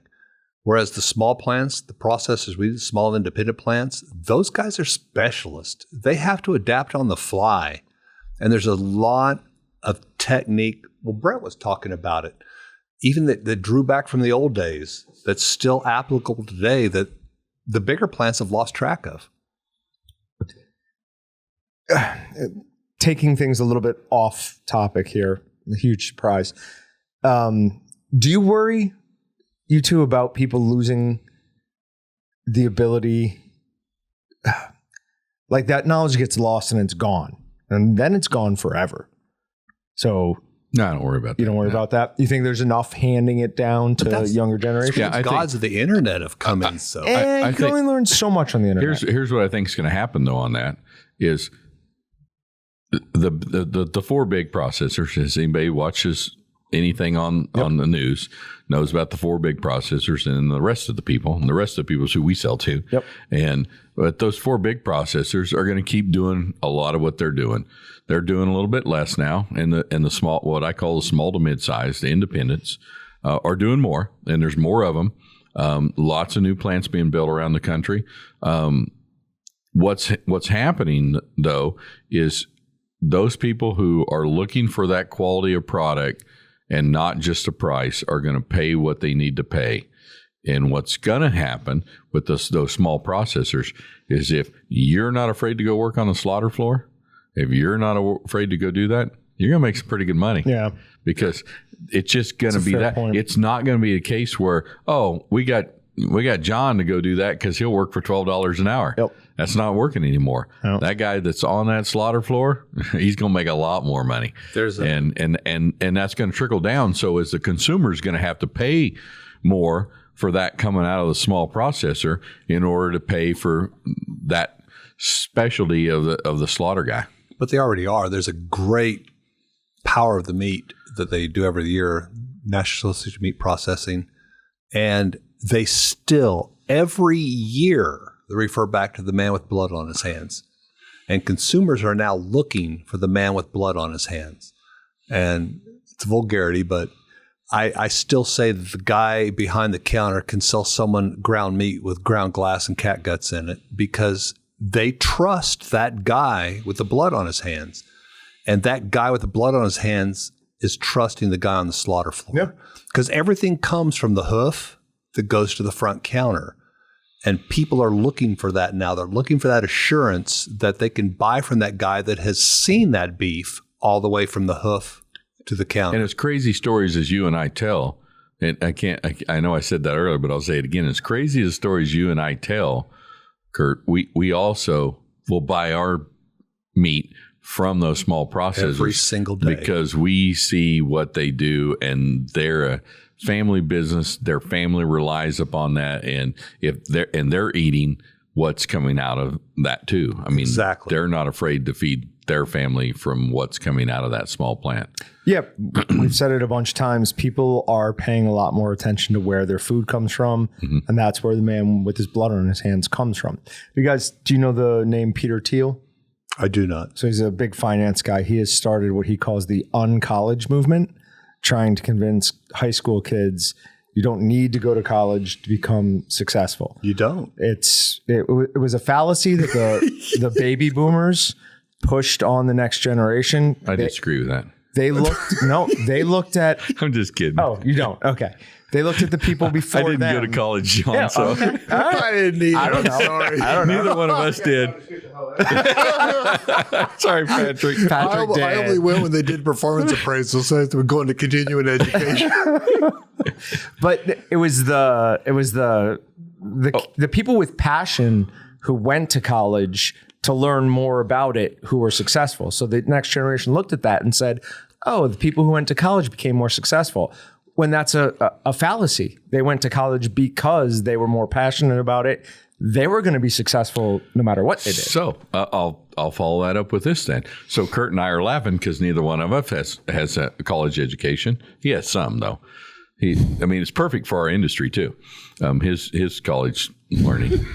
English major. He's an English major. Oh yes, I'm sure you use that quite a bit. He uses that a lot on the kill floor. Light. But How many books you write? but how many? We don't even know how many seminars we've been to, how many classes we've been to at universities, or how many hours we've spent in a meat processor asking why. Because that's what we were passionate about, and that's what we wanted to learn about, and then go beyond that. This morning I had a session that's a group here in Wichita that's family businesses that's actually run by Wichita State, so it's run by a university, but they have education stuff on business stuff, and I was at that. So no, you don't have to go do that, but doesn't mean you don't keep learning. So whatever your passion is, you got to keep learning. Absolutely. And if you only rely on yourself, then you're missing out. If you don't ever go out and look for others to learn from others, then you're missing out. Like Brett was talking earlier, the cured meat class. I tell every customer I can, go to the cured meat competition. Because in our industry, with a few exceptions, there's no sense of competition. So you go to a cured meat room and there's a sausage there, and you're a new guy. You're like, wow, how did you do that? Chances are the guy that made it standing right there, and he goes, oh, this is what I did. Then he's not going to tell you what he put in it, but he's going to tell you the processing applications. It's one of the things Brett and I did from the very first day. We didn't know jack. Not from the very first. No. There was the ultimate competition and then we realized what we were missing out. So when we transitioned to the new So okay. State competition, state meat processors, usually they're held in like a Holiday Inn or whatever. So we go to one, and I don't know. Holiday Inn. It was like a year or two into this, and we go to one. So the processors, they're going to go sit in a class on I don't know, encapsulated citric acid or something. We're like, whatever. And so it's like a Holiday Inn, right? So we go out and we have this huge competition from the ping pong table to the putt course, all these games, pool table, all these games. We have this master competition, keeping track and stuff. And then later that day, the processors, customers of ours are going, so they were talking about encapsulated citric acid. You guys have that, and can you help us with that? And we look at each other, and we're like, well, we're idiots. Yeah, Brett three-putted the anthill. Yeah. So we like, we should go to all these classes that our customers are going to. So we start doing that. And then over the years, we're sitting in the class, whether it's that or one of the other classes at universities or whatever programs that's put on that we went to, hundreds of them. And, the speaker's talking and our customers are turning to us going, hey, do you guys have that? Yeah, we know what they're talking about. And because then we could communicate with them because we're hearing what they're hearing either for the first time or we already knew about it and we can help them. But we realize that we've got to work at this. It's like whatever you do in life, you got to work at it. You can't go play games all day long. Well, we can. I drink a lot too. But I don't even remember who won, but surely it was me. No, he really did, except for ping pong and golf. But Brett, to his credit, and I hate saying this in front of him, but has established Walton's as an extremely credible source of information. It's in the industry, and it's cool because one thing I take a lot of pride in is that we'll be in these classes now, and a professor will go, well, now you need to use X, Y, and Z, and he'll point at one of us and go, Walton's will have that. And it's so cool that the industry has put their trust in us. And this is something that's come about over 25 years of long, hard work, but we pride ourselves in the fact that if someone says, can you do this? I'll go, nah, I can't. But you know what? I probably know someone who can. Can you give me 2 days? Yeah. Because we know on a first name basis, many of the doctors who are running the meat science programs of the major universities. Yeah. And we know the guys have been doing it for 40 years. And between those two sources.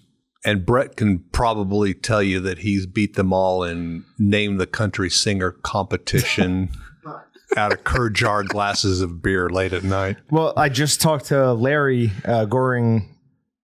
Gary? Was that yesterday? Garing, yeah. Garing? Yesterday. I was asking him to be a guest on our podcast. And he literally said, he's like, anything I can do for Waltons. I was like, oh, well, that's really nice to hear. Like, I thought I might have to convince him a little bit. He was just, nope, I'm in. Larry, if you're listening, our open house is coming up in September, and we do need sponsors. Sponsors or speakers? We got speakers. Oh, okay. Larry Just spoke. sponsors. Larry did the last. Larry did the last open house. He did one. Nope. Yeah. Nope. Yep. But no, it's Brett and I were talking earlier. Old people bask in nostalgia. And just when he and I have been going over all these old customers and old stories, gosh, it'd be great just to get in the van with a 6-pack, cooler of beer, and just drive around. Some of these people, a lot of these people have passed on. Some of them have sold their businesses, but gosh, the stories and the people we've known and we've met. And I've got to segue back to this one story because it's just one of the greatest We got as much time as we want. All times. So I'm in a locker talking to the owner of the plant, and all of a sudden a guy comes breaking out of the door from the kill floor. He's like, "Baka, laka, laka, laka, laka, laka, laka." And the owner looks at me and he goes, "What did he say?" I go, "Hell, I don't know. He's your employee. I don't speak baka, laka, laka, laka." And the guy just grabs him by the collar and he's just jerking him toward the back door. Like, this is a story. And so I go following him, and there's a Holstein running across this field. And where I stand today, I swear this is true. I yell, "Run, Elsa, run!"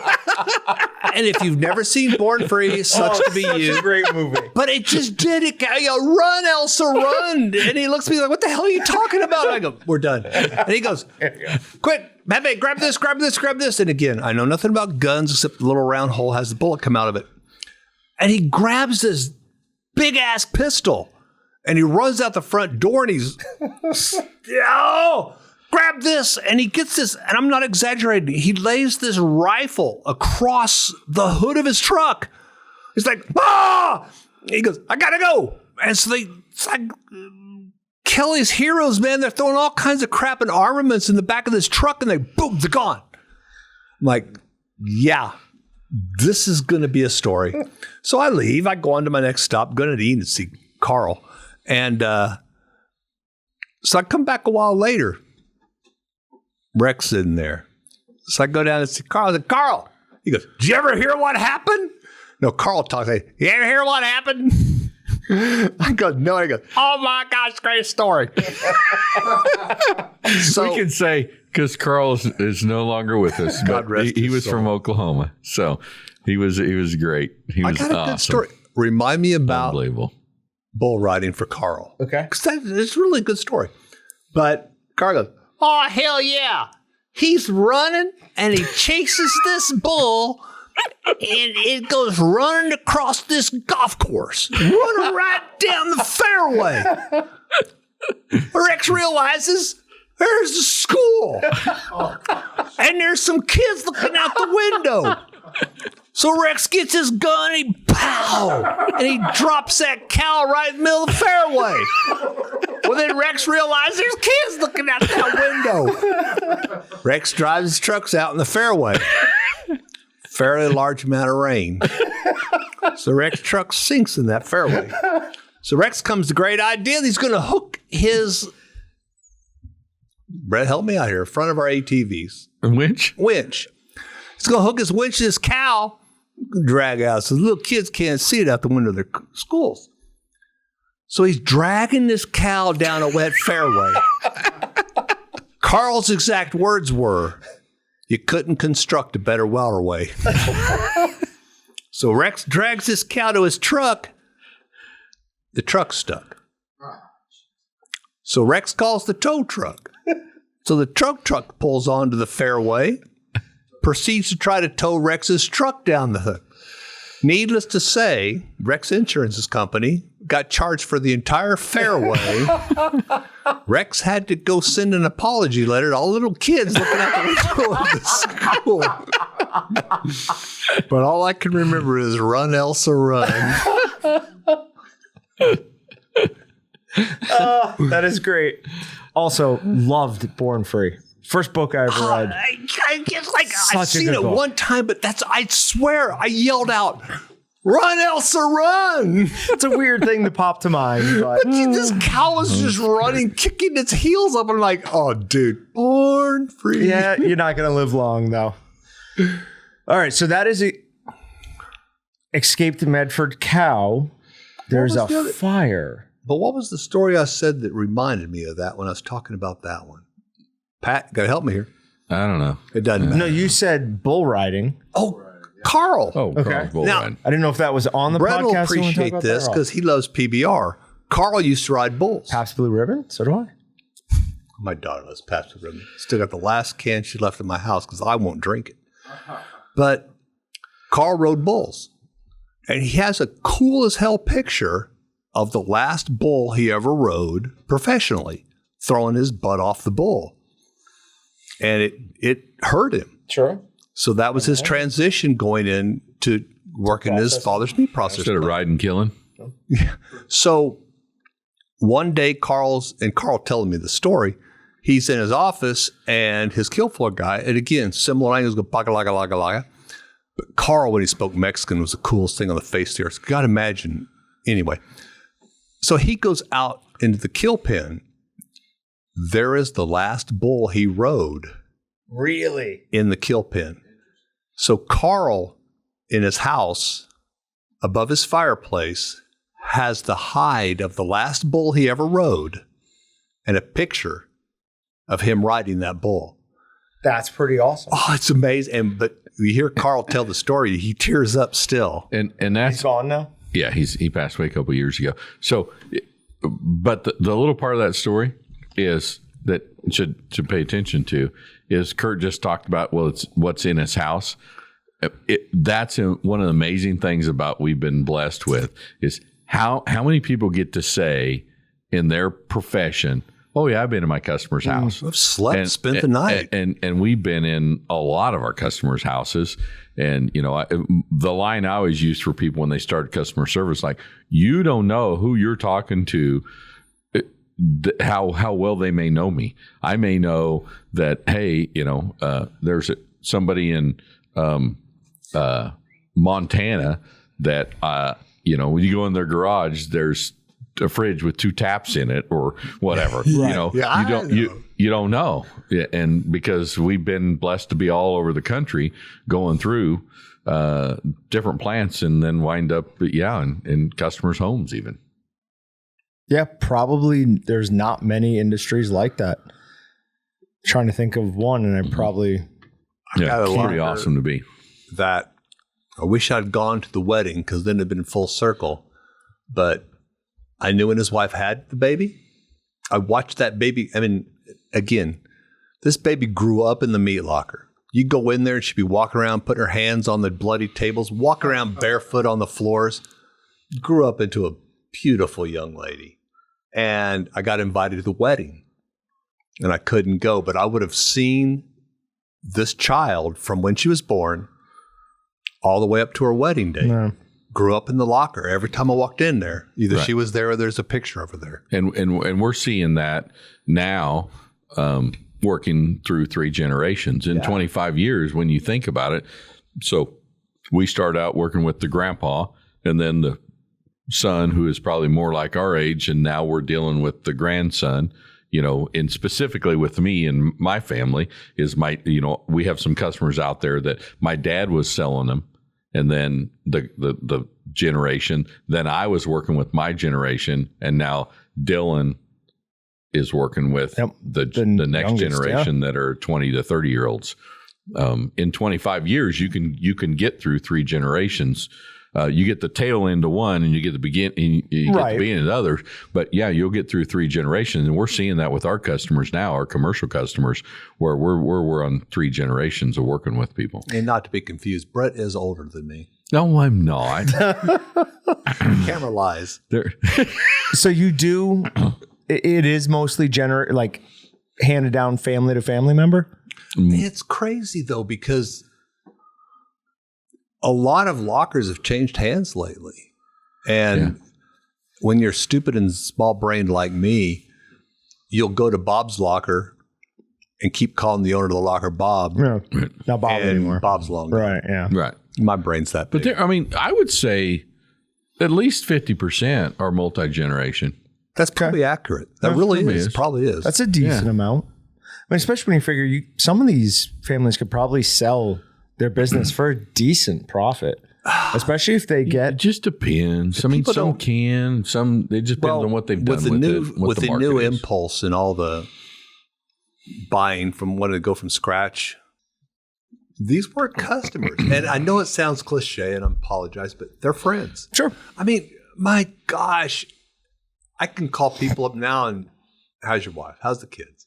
And, oh, by the way, did you have something you needed to talk to me about?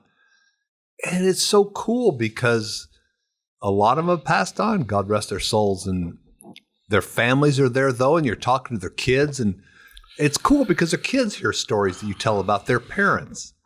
And I don't know of another, and I'm sure there is. I'm not going to be maudlin about it, but it's cool the relationships we've made over all these years and the stories we can tell that we've had the opportunity to experience. And my gosh, standing at the cash register with a click gun saying, "Welcome to Walton's, can I help you?" I mean, that's my future, but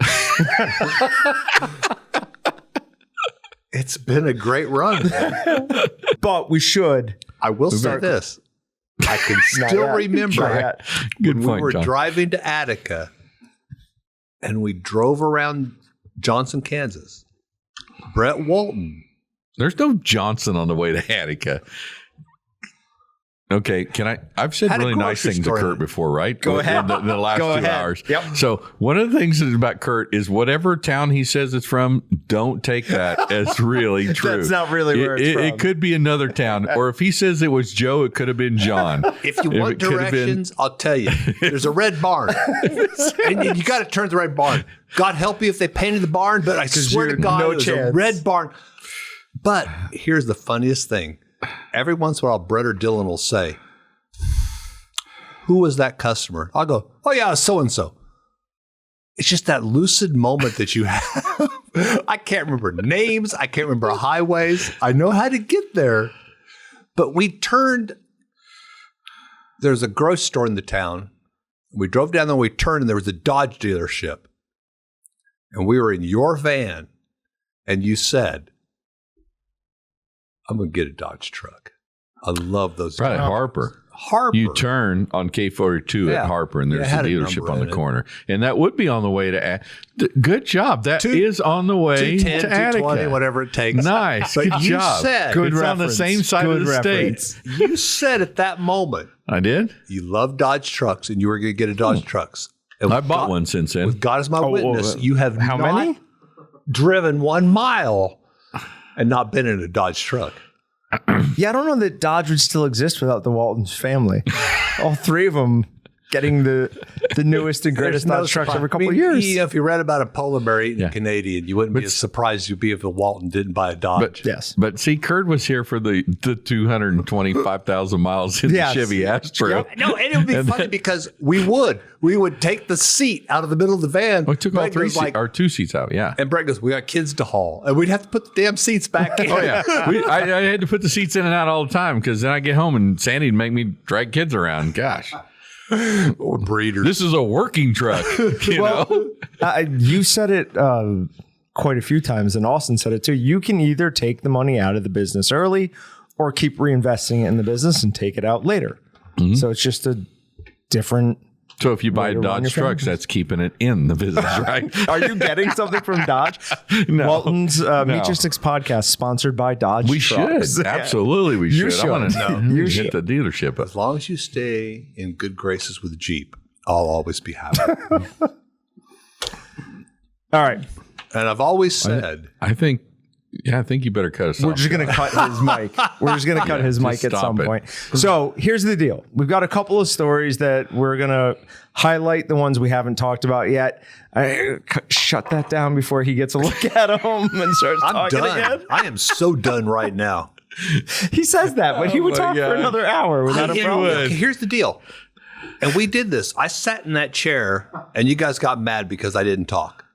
Really? Did we? Oh, yeah. Austin, So you just needed me. No, what I happened needed was your mic you. was what happened was the mic wasn't working and you got frustrated. Austin goes, That's what was Austin really? goes, that wasn't the Kurt we expected. And I go, John? I got Bubba in front of me, man. John, do you know how many times in the last 25 years I wish I could turn his mic off?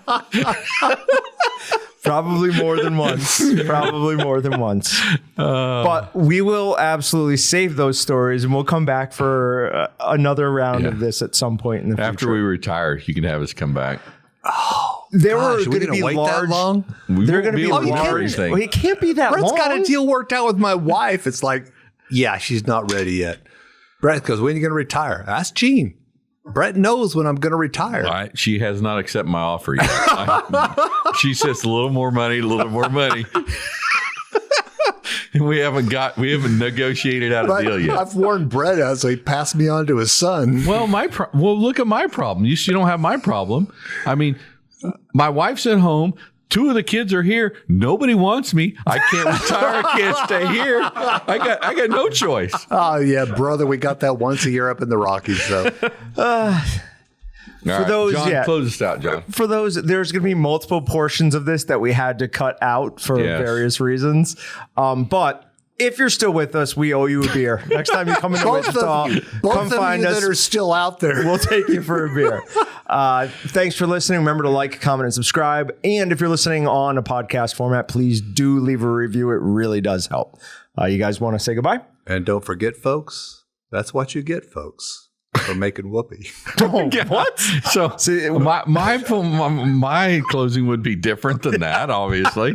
I would imagine. So if we ever work out the meetup or some kind of event, then wouldn't that be great? we will promise the people that we will schedule at a time when Kurt and I can both be here. Okay. And we would love to talk with people because as people can find out from listening to this, we love to talk. And if there's no Jonathan's assured record of it, though, Oh, yeah. you absolutely. could hear everything. And Jonathan's assured me that every time I type in hi and post, it doesn't count toward my free knife. You have to do more than So, that. And I would like to also say, turn Kurt's hearing off, would you? So it's been a pleasure in the last 25 years to get to work with Kurt. And we have other long-term employees, not as old as him. I mean, not as been here as long as him. But we've had a lot of fun working in this industry for the last 25 years, and feel blessed that we've been able to raise our kids working here together. And I'm stuck with a couple of them that are here. No, we're blessed with a couple of my next gen that are here. But I wish everybody had that same opportunity to work in an atmosphere that you got to work with the same people that you like for that long a time. Brett's still looking for the air shaft on my Death Star to blow me up. I assume when you said that you get to work with your kids, you were referring to me. Right. So, right. Not Austin or Dylan. I didn't mean my kids. I meant the kids. The kids. All right, guys. Thank you very much. Thanks. We'll see you next time. Bye. Thanks for checking out the Meatgistics podcast. To shop everything but the meat, head on over to waltonsinc.com. And to get your meat processing questions answered by experts and enthusiasts alike, head on over to our online community at meatgistics.com. Walton's, everything but the meat.